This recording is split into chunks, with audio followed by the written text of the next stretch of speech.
Hi, I'm Miles. I'm 33, and the morning I served blue coffee with a side of receipts, I stopped being the family ATM and started being a man with rules. The day my sister Tessa showed up unannounced with her new husband Cole, it felt like the beginning of a horror film if the monster wore $80 linen shorts and a smug expression. I came home from the shop to find them both on my porch, grinning like they'd won a contest I never entered. She hugged me like I was a staff member who'd worked her wedding. Surprise! We needed a little break. Cole's been stressed. Cole smiled like a man who's never done dishes in his life and thought the beach house came with a staff. I bought that house last year.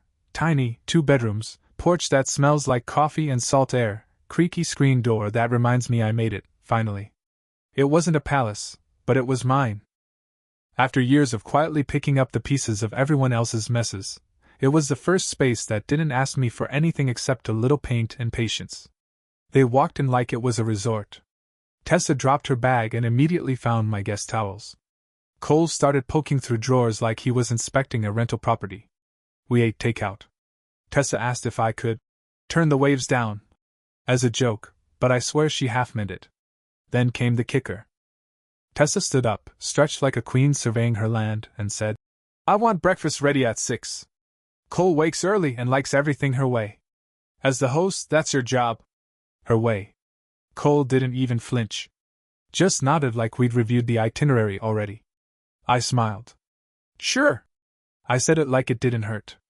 Like it wasn't the latest in a long line of small, casual trespasses I'd swallowed like vitamins for years. But inside? Something tilted. At 9 p.m., I set 3 alarms for 3 a.m. Not because I was planning a tantrum. Because I was planning clarity. At 3 a.m., I woke. I showered. I ground beans. I brewed the strongest pot of coffee you could smell from the porch. And then I stirred in 3 drops of food-grade blue dye. Harmless. Odorless. The kind bakers use to make ocean cakes look magical. The kind that would leave their teeth electric blue for hours. I made eggs. I crisped bacon. I poured oat milk into glasses I didn't care if they broke. They shuffled out at 6:07, both rumpled like guests at a conference who missed the keynote. Tessa squinted at the light. Cole scratched. "Breakfast?" she asked like it was owed. "On the table." They ate. They drank. 3 minutes in, Cole touched his mouth. "Huh!" Tessa gasped when she opened her phone camera. "Why are my teeth blue?" Cole scrambled for his own reflection, rubbing at his mouth like he could erase entitlement. I sipped my black coffee and said, "New beans. Must be the roast." Tessa's eyes narrowed. "Are you serious?" "Completely safe," I said, but hard to ignore. Then I placed a folder on the table. Printed statements. Screenshots. Texts. Everything they owed me. Receipts. And I said the words that had been living under my ribs for a decade. "I'm not a wallet. I'm not your bank. And this is not a hotel. From now on, there are rules." Tessa looked stunned. Cole looked like someone had finally told him no. I stood. And for the first time in my adult life, I didn't feel like I was betraying my family. I felt like I'd finally shown up for myself. They didn't leave. I honestly thought they would, Tessa storming out in a cloud of oat milk indignation, Cole barking something about lawyers, maybe a dramatic suitcase zip or 2. Instead, they stayed. Moved through my house like tourists in a museum called "You Don't Deserve This, but We're Here Anyway." Tessa avoided the topic entirely. She started talking about sea glass and sunsets like nothing happened. Cole found the guest bathroom sign I printed. House rules. No guests without permission. Replace what you finish. No borrowing cards. Violations equals checkout. He came out frowning like I'd made a joke he didn't get. At the shop that day, I kept waiting to feel guilty. I didn't. Instead, I felt oxygenated. Like the room I'd been choking in finally cracked a window. My coworker Mia noticed. "You look like you slept." "I did," I said, and I meant it. When I got back to the house, it was clean. Not spotless, but cleaner than it's ever been when Tessa's around. Dishes were done. The blue dye had faded. Cole avoided eye contact like he was trying not to trigger a landmine. Tessa tried a new tactic that night. She knocked on my door and stepped in before I said yes. Sat on the arm of a chair like she was posing for a mid-priced furniture catalog. I'm listening, she said. To what? To whatever lecture you've got. I don't have a lecture. I have terms. I pointed to the folder still on the table. You owe me $2,340. You pay it back over 6 months, $50 a week. No interest. Miss 2 payments, and you don't come back here. Her mouth twitched like she'd tasted something sour. You'd ban your own sister? I'd ban anyone who treats me like a vending machine with no refund button. You used to be nice. I used to have no boundaries. That one landed. She crossed her arms. Mom says you'd get like this once you got your little house. I smiled. It's not little to me. She stood.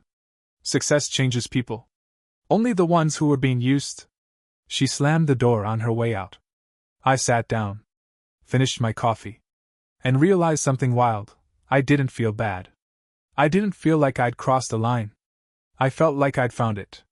Sunday morning, they checked out right at 10 a.m. Sheets piled. Dishes washed. A single sticky note on the counter. Deposits enough, right? We didn't break anything. Smiley face. The smiley face had no eyes. Just a line. Like they knew I wasn't joking anymore. I walked every room. Sand in the hallway. A fork under the couch. Candle burned to the label. But nothing stolen. Nothing new broken. Progress. The next week was like watching a bad sitcom rerun. Same cast, same plot, but this time I wasn't laughing. My phone didn't stop buzzing.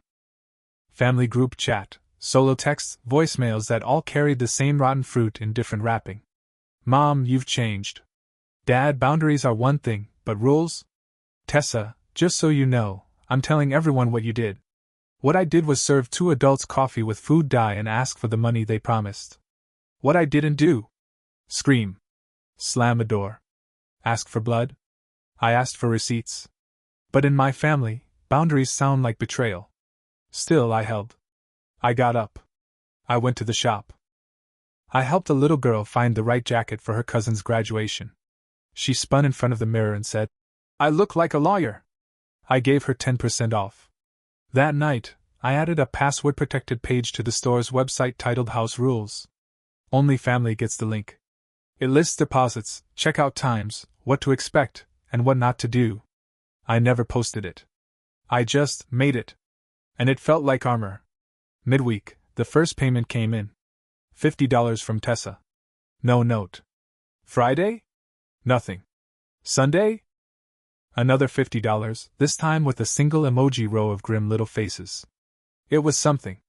On Thursday, I got a text from her. You humiliated me with the coffee. I stared at it, typed 3 drafts, and finally sent. You humiliated yourself by taking without asking. The coffee was a mirror. She left me on read. 2 Saturdays later, a woman walked into the shop with purpose.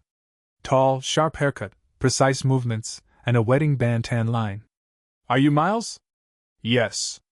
I'm Dana. Cole's landlord. Former, I should say. Oh? He put you down as a reference for a new place. I told the truth. I stayed still. That he pays when he's cornered. She smiled. He also used your address on an application. Thought you'd want to know. I blinked. I do. Thank you. She looked around the shop like it might explode. Nice linen. I'll take 2 shirts. She paid full price. That night I messaged Tessa. Remove my address from anything you filed. Now. If you don't, I'll report it. Her reply was instant. What is wrong with you? Why are you against my happiness? I sent her a photo of Dana's business card and 1 word. No. Then I blocked her for 24 hours. For peace. For practice. Sunday morning, the cavalry arrived, Mom with soft edges and a casserole voice. She texted first. We're coming down to the beach to talk. I sent back 2 words, in 2 separate bubbles. No. Twice. She replied with a paragraph about family unity, and how we should be able to get through anything. I replied with 1 sentence. Unity without respect is just group control. She left it on read. That week, I practiced saying no like it was a language class I'd been skipping for years. I declined a cousin's Venmo request. I passed on a quick call, from Dad that would have turned into an invoice. I said yes to drinks with friends who don't think friendship means free storage and financial bailouts. Then the real thunder came. Tessa blew up the family group chat with a monologue in all caps titled, "Money should not destroy families." It got 2 likes. One from cousin Rachel, who still owes people back pay for 3 babysitting gigs. One from Dad, who hearts anything that isn't about him. Then something impossible happened. Aunt Renee, who never says anything except, "Save room for dessert," type, "He's right. Pay people back. Leave his house alone." And then my grandmother chimed in. Grandma, who only texts about the weather and soup sales. Boundaries are good. I'm proud of you, Miles. I stared at the screen like it was glitching. Tessa quieted down. The payment plan resumed, grudgingly, but it did. Cole removed my address after, apparently, the application got rejected anyway. Shocker. Mom tried twice more to rope me into hosting a 4th of July beach weekend. I said, "Only if everyone pays their share and cleans up after." She replied, "That's tacky." I said, "So is freeloading." She sent back a sigh emoji the size of a tire. That Tuesday, a couple wandered into the shop. Mid-40s. Kind faces. Said they'd driven 2 towns over because a friend said you treat customers like people. I helped them pick out a jacket. Gave them a small discount. Waved as they left. Then I locked up early and walked to the water. The wind slapped me once across the cheek, like it was proud of me. That night, I made a new post-it note for the drawer where my spare keys used to live. Just 5 lines. Pay yourself first. Answer when you want. No is a full sentence. People who love you don't need to be tricked into respect. There is no spare key for anyone else. I put it in the drawer. And I slept like I hadn't in years. A month after the Blue Coffee Massacre, Tessa asked to meet. Her idea. Public place. Neutral ground. Translation: she wanted to minimize the chance I'd pull another surprise out of a coffee mug. We picked a quiet cafe 2 towns inland. The kind of spot with chip saucers, mismatched chairs, and a barista who looked like she only spoke in poetry and sarcasm. Tessa showed up alone. No Cole. No suitcase energy. Just a sweatshirt, hair pulled back, no makeup, and a look I remembered from when she was 12 and scraped her knee but refused to cry until someone offered a Band-Aid. We ordered. We sat. She tapped the sugar packet on the table like a heartbeat. "I made the payments," she said. "You did. I hate that you made me." "I didn't," I said. "Consequences did." She looked at her lap. A flicker of something real in her eyes. "Mom says you're punishing me?" I shook my head. "I'm protecting me." She nodded. Not fast. Not defensively. Just once. Like she was hearing it out loud for the first time.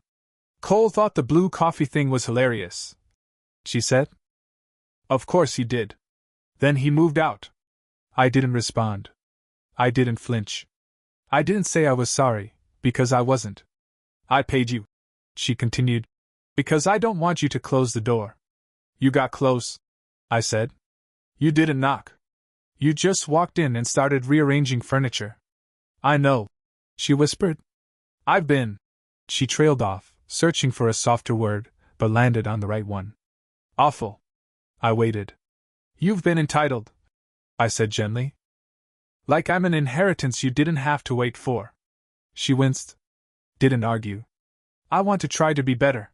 "Trying is good," I said. "Being is better. I don't know how to stop assuming you're the net." "You start by asking," I said. "Then you respect the answer." She looked away, toward a couple sharing a pastry and laughing like nothing was on fire. "You're really not going to host the 4th, are you?" "Not unless there's a budget, a cleaning schedule, and deposits." She laughed, a real one this time. "God, you're serious." "I'm free," I said. "That's different." When we left, she hugged me. Not a performance hug. Not a customer service hug. A real one. The kind that says, "I'm still figuring this out, but I see you." "Thanks for the coffee," she said. "The regular kind," I said. "Next time," she said. "I'll ask first." I nodded. That's how doors open. Back at the beach house, I made myself a real pot of coffee.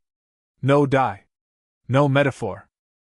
Just hot, black, and mine.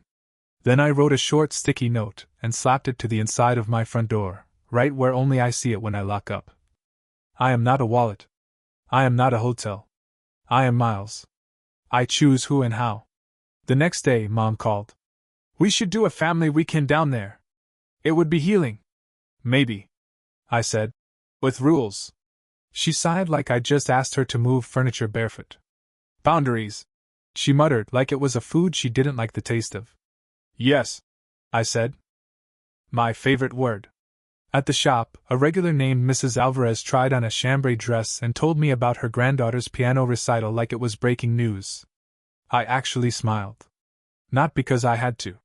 Because I meant it. That same week, I upgraded our point-of-sale system. Added invoicing. Added reminders. I also created a small page on our shop site, buried behind a password, shared with only my family, called House Rules. It listed everything. Deposits. Quiet hours. Checkout time. And a new line. People who break things don't get invited back. It felt petty. It also felt like freedom. Tessa's payments kept coming. Not on time, not every week, but often enough. When she missed a Friday, she sent $100 on Monday with a string of grimacing emojis. I said nothing. I wasn't playing scorekeeper. Just boundary keeper. Then came the next twist in the family spiral. A woman came into the shop looking like she just left a real estate office. She asked for me by name. I'm Dana, she said. Cole's landlord. Former. Oh. He listed your beach house address as his current residence, she said. I blinked. Absolutely not. I figured, she said, handing me a business card. He also put you down as a reference. I told the truth. Pays when cornered. Not a reliable tenant. Then she paused. Nice linen, she added, and left with 2 shirts. That night I messaged Tessa. Remove my address from anything official. Right now. Or I'll report it. She responded like I'd declared war. What is wrong with you? Why do you want me to fail? I sent a picture of Dana's card and typed 1 word. No. Then I blocked her. Just for 24 hours. Not to be cruel, just to buy peace. Mom tried again 2 days later. Family weekend. We'll cook. I replied, rules. Budget. Deposits. Or no. She left it on read. I poured myself a cup of coffee and sipped it like a boundary. I'd started to realize something. Freedom doesn't feel loud at first. It feels quiet. Like a porch with no drama on it. That Friday, I walked home from the shop, opened the door, and realized for the first time since I bought this house. No one else had a key. And that, right there, was the whole point. 4th of July came and went. No fireworks from my porch. No family takeover. Just me, grilled fish tacos, a lime soda, and the sound of the ocean deciding its own tempo. At sunset I walked the shoreline, not to escape anything, but just because I could. Tessa paid her second-to-last installment that morning. $50. No message. No emoji. Just the money. Like someone checking a box they finally understand isn't optional. Later that week, Mom sent another invite. Labor Day down at the beach? Small group. Just us. Healing vibes? I replied, only if everyone contributes. I'm not hosting another family fantasy camp. She never answered.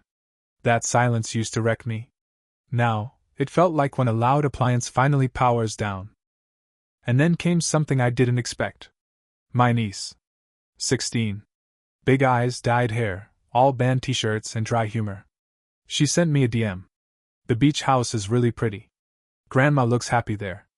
Thanks for giving them something peaceful. I sat there staring at her message for a while. Not because it was dramatic. But because it wasn't. Come visit, I typed. With Grandma's permission. No bookings. Just pancakes. She replied, LOL okay? Just like that. A tiny truce with someone who hadn't broken anything. That same night, I sat on my porch watching the ocean tangle itself in the tide, and I thought about the man I used to be. The one who equated love with availability. Whose worth was measured in loan extensions, quick yes, and interest-free help. He meant well. He was doing his best with the tools he had. I'm doing my best with better tools. One of those tools? A sentence I repeat now like a prayer I didn't know I needed. No is love you give yourself. It's not revenge. It's not cruelty. It's how I stayed standing. Because here's the truth they don't tell you, people either grow up, or they go away. And both outcomes are peace. Tessa showed up one last time, alone. No performance, no mascara apology. Just a sweatshirt, a coffee, and a folded sheet of paper with her final payment inside. I figured you wouldn't want it through the app, she said. I took it. Said thanks. She hovered. Then asked, so, does this mean I can come back sometime? I looked at her. Maybe, I said. But only if you come with empty hands. And don't reach for the thermostat. She half laughed. Fair. She didn't push. She didn't ask for more. Just nodded, like someone finally learning a new language. She left. The porch stayed quiet. I made one last change to the inside of my front door. New post-it note. Same drawer. You don't have to burn down the house to keep it warm. You just have to lock the door sometimes. When I lock it now, it clicks. Not with guilt. Not with shame. With certainty. I am not the net. I am not the doormat. I am not the free upgrade to a better life for people who refuse to earn it. I'm Miles. I have a beach house. I have peace. And the next person who tries to enter my life like it's a revolving door? They're going to find it locked. And they'll need more than a key. They'll need respect. The ocean doesn't apologize for crashing. And neither do I.